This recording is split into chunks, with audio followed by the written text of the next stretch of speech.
O Ministério Apostólico De Volta à Palavra apresenta De Volta à Palavra, com Bispo Alexandre Rodrigues. Uma voz profética, preparando o caminho para a segunda vinda de Cristo. Voz do que clama no deserto, preparai o caminho do Senhor.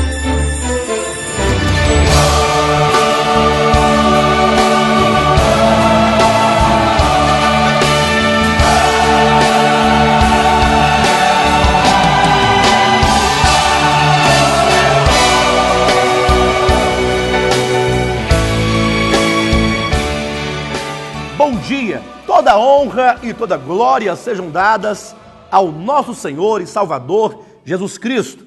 E a todos vocês que estão em casa, graça e paz vos sejam multiplicadas. Este é o programa De Volta à Palavra, um programa feito para a edificação do corpo de Cristo, um programa do Ministério Apostólico De Volta à Palavra, que realiza todos os sábados às 9 horas da manhã, com o fim de alcançar o coração de todos aqueles que amam a Deus, de todos aqueles que amam a sua palavra. É por isso que a cada sábado nós trazemos a vocês um convite para voltarem os olhos à Escritura e então lá nos acompanharem em uma ministração, em uma mensagem reflexiva, não uma mensagem imposta, ainda que contundente, mas uma mensagem que nos convida a uma reflexão, a repensar valores, uma mensagem que nos convida a medir, a mensurar os valores que temos ouvido e recebido, ou mesmo aquilo que nós entendemos por verdade e praticamos nos dias de hoje,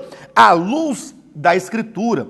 Haja vista que, como é sabido da maioria das pessoas, a Bíblia Sagrada é a única regra de fé e prática de todo cristão, genuinamente cristão. Porque aquele que diz cristão, mas que não tem a Bíblia por fundamento, e por única regra de fé e prática, esse certamente não pode considerar-se cristão, haja vista que ele já perdeu o pressuposto, as bases ou a referência de Cristo que hoje nós temos registrado aqui, ou registrada nos 27 livros do Novo Testamento. A Bíblia é a referência, ou seja, é o referencial a partir do qual se estabelece a verdadeira fé na pessoa de Jesus Cristo.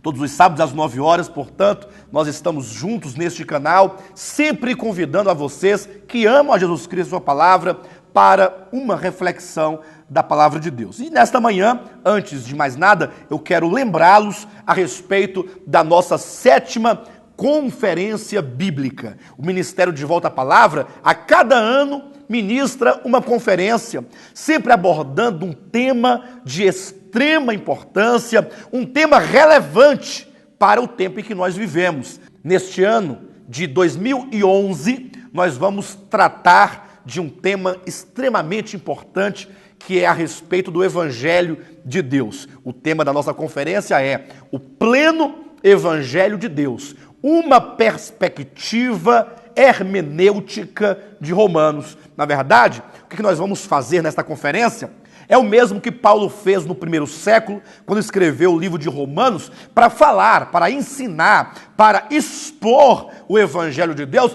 de uma maneira sistemática, de uma maneira ordenada e coordenada, apresentando não um Evangelho biográfico, como Mateus, Marcos, Lucas e João, mas agora o Evangelho aplicado, mostrando o que é o Evangelho de Deus na sua essência, na sua natureza e como que efetivamente ele alcança o homem perdido, como que efetivamente ele alcança o homem pecador, o homem morto, o homem desgarrado, o homem sem Deus, o homem que de si só não tem condições jamais de encontrar o caminho da paz.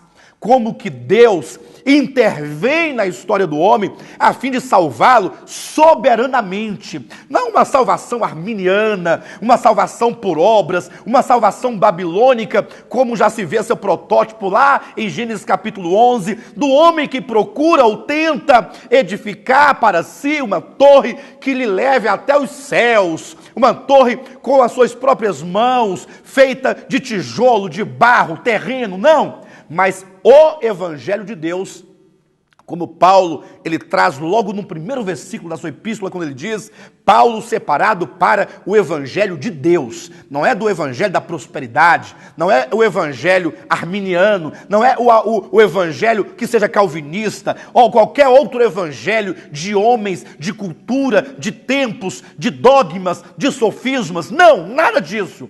É o evangelho de Deus em sua palavra. Por isso que nós dizemos uma visão hermenêutica, no sentido de que nós vamos procurar encontrar dentro do próprio texto, como Paulo escreveu esta epístola, articulando e ligando cada capítulo, cada tema, para então produzir um efeito e produzir, sobretudo, um sentido, um significado. Você quer conhecer o pleno evangelho de Deus, que alcança plenamente o homem, que o salva espírito, alma e corpo, não somente livrando-o das chamas do inferno, mas, sobretudo, unindo-o a Deus, levando-o à glorificação, ao cumprimento do seu supremo propósito? Acesse o nosso site www.devoltapalavra.com e lá vocês vão encontrar tudo aquilo que nós vamos trabalhar na conferência. Nós colocamos lá para vocês os dias, será no dia 19, 20 e 21 do mês de agosto, no mês que vem. No dia 19 será uma sexta-feira, à noite, às 19h30, e então dia 20, sábado, dia 20 de agosto, pela manhã, às 9 da manhã, e à noite, às 19h30, e então no dia 21 de agosto, domingo, pela manhã, encerramento, às 9 horas da manhã. Queridos, Deus vai ministrar sobre a sua igreja uma grande chuva de poder, de graça, de unção, de revelação, de maneira que eu tenho a plena convicção no Senhor e no Espírito Santo de que a sua vida nunca mais será a mesma depois que você voltar os seus olhos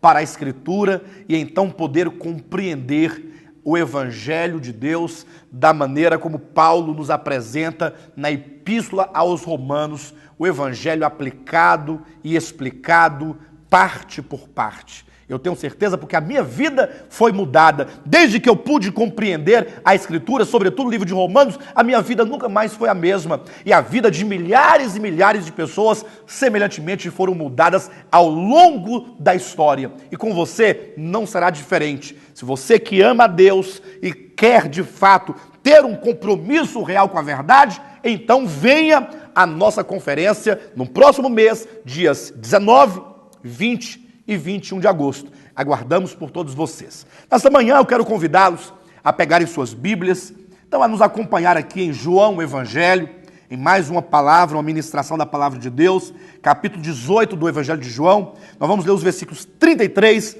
a 38, que nos dizem assim: Tornou Pilatos a entrar no pretório, chamou Jesus e perguntou-lhe: És tu o rei dos judeus? Respondeu Jesus: Vem de ti mesmo essa pergunta, ou to disseram outros a meu respeito? Replicou Pilatos: Porventura sou judeu?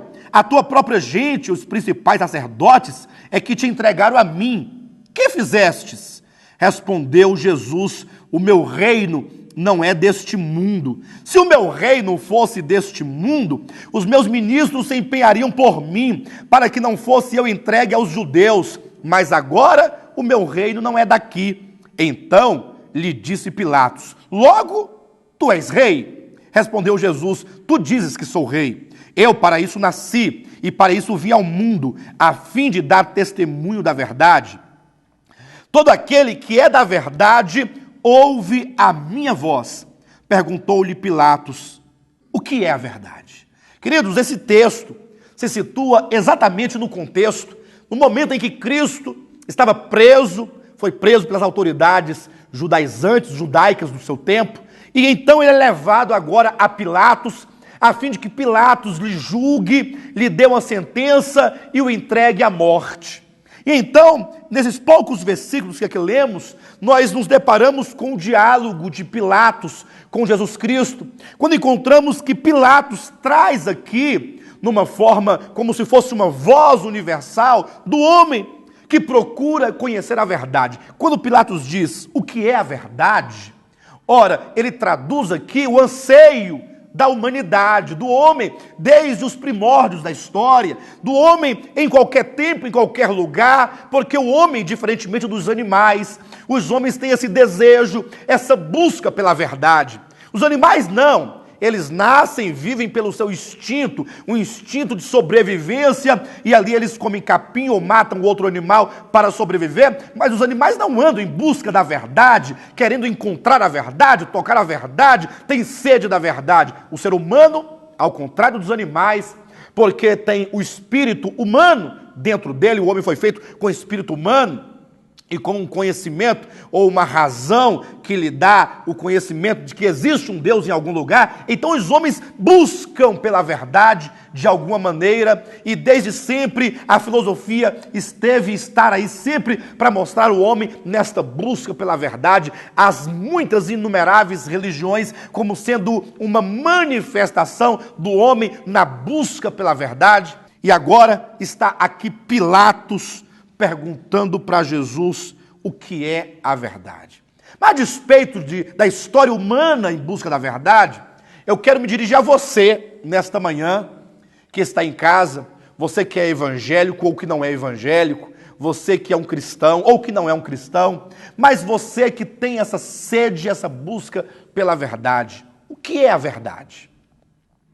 Você já tocou essa verdade? Será que pelo simples fato, e aqui eu vejo que há um grande problema, o simples fato de muitas vezes as pessoas se autodeclararem ou serem declaradas evangélicas, será que isso traduz a verdade? Será que elas encontraram assim a verdade? Será que o que nós ouvimos hoje como sendo evangelho, esse evangelho da prosperidade, essas práticas esotéricas que se praticam, na maioria das igrejas evangélicas dos dias de hoje, essas canções que traduzem o desejo, a ganância dos homens de prosperarem, de se darem bem nesta vida, neste mundo terreno, será que essa visão humana, rasteira, materialista, imediatista, triunfalista, será que é isso que a Bíblia chama de verdade?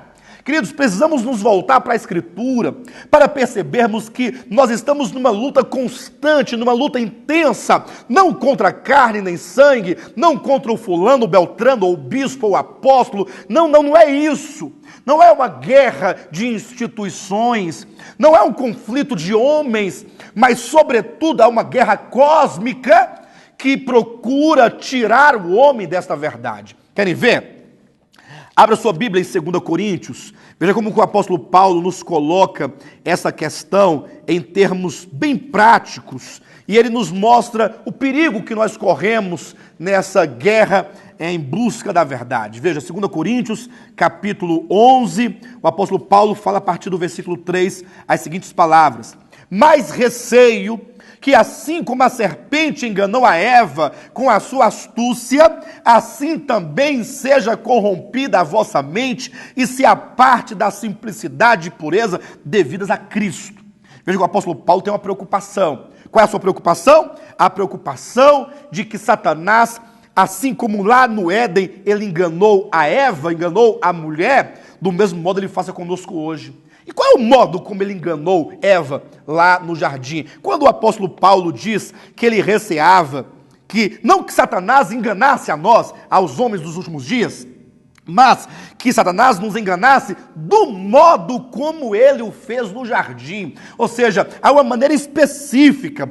Paulo nos adverte a um modo, uma maneira que Satanás costuma usar e costuma fazer para enganar as pessoas. Então ele diz, do modo como Satanás o fez, escondido ou oculto na figura, na imagem da serpente. Ou seja, Satanás muitas vezes não vem com a mentira enquanto mentira, mas ele vem com a mentira em tons de verdade, com matizes da verdade, com sutilezas. É como que um lobo se vestisse de uma ovelha para enganar o outro, achando que aquilo que se diz é verdade.